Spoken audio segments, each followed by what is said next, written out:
I went into the den, which I spent a lot of time watching TV, and Splendor in the Grass came on. And that was like Warren's first movie or something. And I just looked at him and I went, that I am going to meet him and have him in my life forever. That is my goal. And somehow, like we pick whatever might pull us through difficult times. That was mine. And I had a plan to meet him. First step was growing up because I was only 14. Yeah. And so, and it's not like at 16 I forgot about it. I talked to him last year. That's not a big gig, by the way. But so anyway, my plan was to grow up. And by the time I was 18, I'd heard he came into the Old World restaurant in Beverly Hills. So I got a job there as a hostess and waited a year and a half of, here's your menu, your waiter will be within you a minute.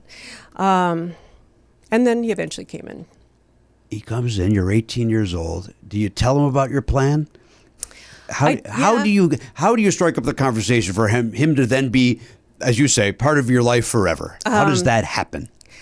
He came in on a day that I'd broken my finger in a judo class, so I hadn't showered, I didn't have time, my hair was dirty, I had no makeup on, my armpits were like cilantro, the whole thing, I'm just like, get through the night, and I turn around and there he is. Yeah.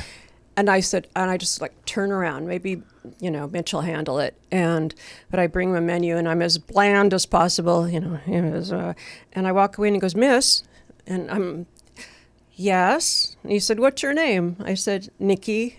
And he goes, I'm Warren. I'm like, duh.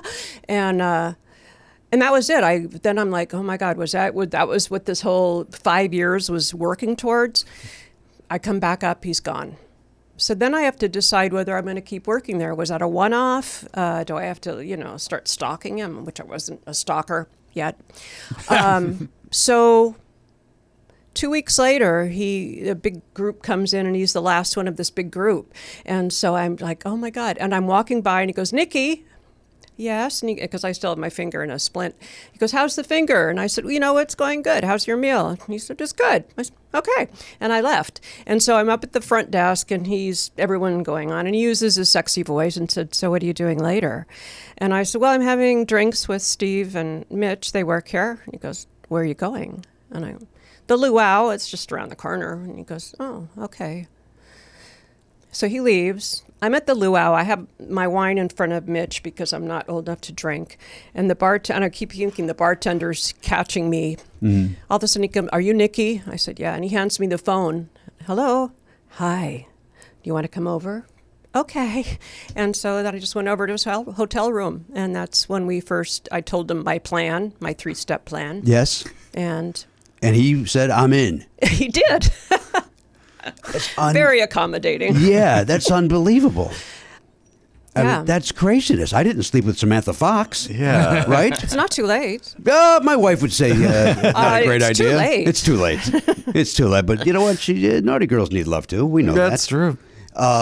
And then you had what was like a 20-year love affair with him, in and out between. If he had a relationship, it wasn't happening. If you had a relationship, it wasn't happening. But when you guys were not in relationships, yes, you guys would be what I hate to use this phrase, a booty call, but it was more. I know you guys had some emotional connection, but it basically would be like, "What are you doing? Come over."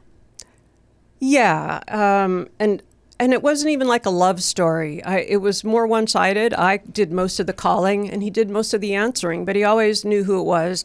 He was always welcoming. And actually, I did a play when I was 19 or 20, and, 99, just a little dumb play, A View from the Bridge. And he said, oh, I'd like to come. I'm like, sure. So I leave his name at the front, and I'm producer's looking out the curtain, and he goes, oh, my God.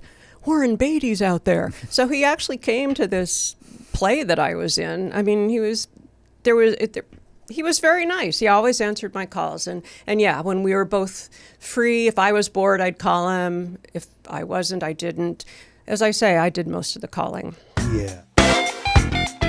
To hear the whole conversation, subscribe for free on Apple Podcasts or wherever you get your podcasts, or visit nevernotfunny.com.